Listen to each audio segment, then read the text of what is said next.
I think we've gotten a little overly ambitious the last few reviews. I'm going to dial things back and keep this fairly simple, especially since I've really not been looking forward to revisiting this album. The Final Cut, oddly named, is the final Pink Floyd album with Roger Waters, and by all accounts, it should have just been called a Roger Waters solo album. It's the only Pink Floyd album that Richard Wright doesn't appear on. Roger stuck to his guns on forcing him out.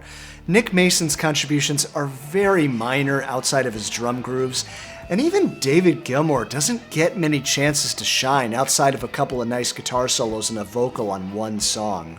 Remember when I talked about how The Wall has a long stretch of slow, morose tunes? Well, imagine that stretched out to a full-length LP, and you've got The Final Cut. It's often been looked upon as one of their worst albums. However, in recent years, it has been reappraised for its topical lyrical content and emotional music. I get a lot of comments from fans who swear by this album. Roger Waters himself continues to perform many of these songs live. So I want to make it clear that I really did attempt to listen to this album again objectively, and in doing so, I was able to discover some interesting elements, especially lyrically, but ultimately not enough to recommend it. Whereas The Wall had this clear concept that built and built, The Final Cut doesn't really seem to have a cohesive direction. A good number of these songs were outtakes from The Wall. In fact, the working title was Spare Bricks. I think Dave said it best. I felt that Roger was resurrecting tracks that we had not accepted for the Wall album, and I did say to him, they weren't good enough then, why are they good enough now? Every song was written by Roger Waters without any contributions from anyone else. Even the cover itself was designed by Roger, with his brother-in-law taking a photo of World War II ribbons against black cloth. So if you are one of those Roger Waters purists who believe he is Pink Floyd, then this album is for you.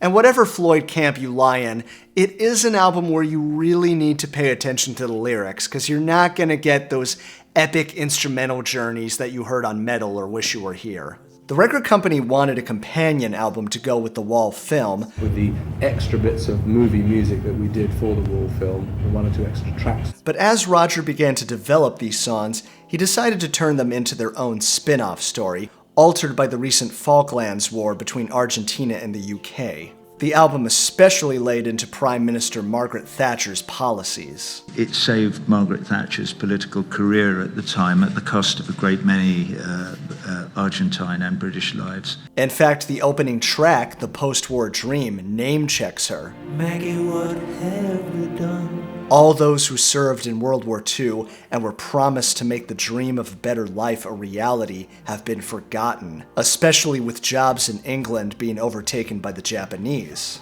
I appreciate the working-class conscious lyrics and the opening lines suggesting this unnecessary guilt one might carry for all the world's problems, but musically, I just don't feel it has much impact. Every time I've re-listened to this album, I don't get excited like I do listening to their other albums. It's more like, how does the first song go again? Your Possible Pasts is one of these outtakes, and seems to follow a predictable pattern like all these songs. Roger sings quietly with some light guitar or keyboard accompaniment.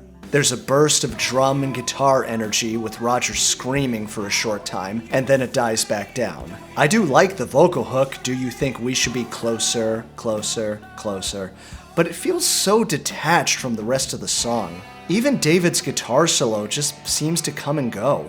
Michael Kamen returns not only as orchestrator, but as a pianist, along with Andy Bown on organ. They do fine with the material given, but I'm really missing Rick. Even Bob Ezrin was passed over as producer, as he and Roger had a falling out. God, did anybody not have a falling out with Roger at this time?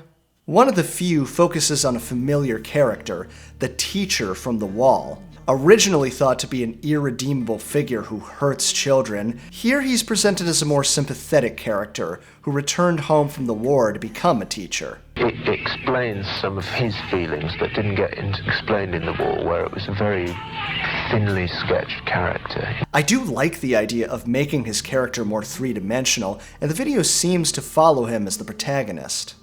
On some copies of the final cut, When the Tigers Broke Free follows one of the few.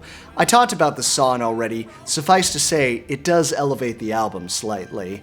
In fact, the entire album was dedicated to Roger's father. The Hero's Return continues the teacher's story and is one of the more interesting musical tracks with some unique soundscapes and guitar parts. But just as it starts getting interesting, it's over. And I feel like I'm repeating myself when I say I'm really getting tired of Roger's voice. Although even he admits that he was having a hard time getting the right vocal sound in these sessions. A story goes that after a particularly long, miserable vocal session, Michael Kamen had been repeatedly writing something over and over again. Roger angrily stormed over, demanding to know what he was writing, and it turned out he had written, "I must not fuck sheep," over and over again. Why do I get the feeling they were one song away from turning the recording studio into a scene from The Shining? Honestly, the entire album just becomes one big blur to me. This makes it hard for me to pick standout tracks, and not in the good way like Dark Side of the Moon. But I do have to say, after a few listens, The Gunner's Dream has stuck with me the most. I'm still not that crazy about it, at least not this version. It's another somber piece that starts off slow with piano and follows the gunner's dying words on an intercom. The first verse is actually about him hurling himself out of a burning plane. The first 2 minutes of the song are an emotional highlight of the record, hearing this dying gunner, almost like a living ghost saying goodbye to his family. Some striking imagery, and the subtle orchestration is a beautiful touch. We're then met with the rhythm section, and Roger's scream transitions into a sax solo by Raphael Ravenscroft of Baker Street fame. This is where I think it starts to trail off, although it ends with a powerful lesson. We cannot write off his final scene. Take heed of the dream. I've re-listened to the song many times thinking, maybe now it'll finally click with me. Maybe I'll get into the emotion of it. But on the album, it's just not executed all that well musically. I went searching for another version I could really sink my teeth into, and fortunately there are some fantastic live performances of it from Roger's 1984 solo tour, with Eric Clapton playing a climactic solo at the end. Even Roger's vocal feels so much more powerful and confident.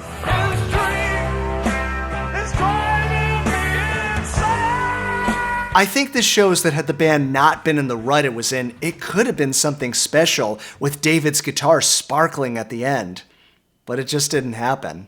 The big blur of music continues for me. Writing this review, I had to re-listen to Paranoid Eyes and Get Your Filthy Hands Off My Desert because I could not for the life of me remember how they went. One of the more interesting concepts is the Fletcher Memorial Home, which appeared on their Echoes compilation and named after Eric Fletcher Waters' middle name. It's meant as a sort of retirement home for incurable tyrants, name-checking Ronald Reagan, Margaret Thatcher, among others, and suggests the final solution can be applied. We do have a pretty solid drum fill from Nick, leading into a short guitar solo from Dave, which many fans have cited as a standout. It's a good idea for a song, and it starts off well, but it still doesn't do much for me. How many times can I say that? The title song name-checks some of their past work, namely The Wall, since it's another outtake, but Roger also talks about showing his dark side. I can definitely see this in company with Pink's storyline centered around insecurity. How it fits in with the post-war dream storyline, I'm not quite sure, but we do finally get a worthy David Gilmour guitar solo in my book. And hey, Dave's gonna sing the next song, and it's a rocker, so it should be good, right? Right?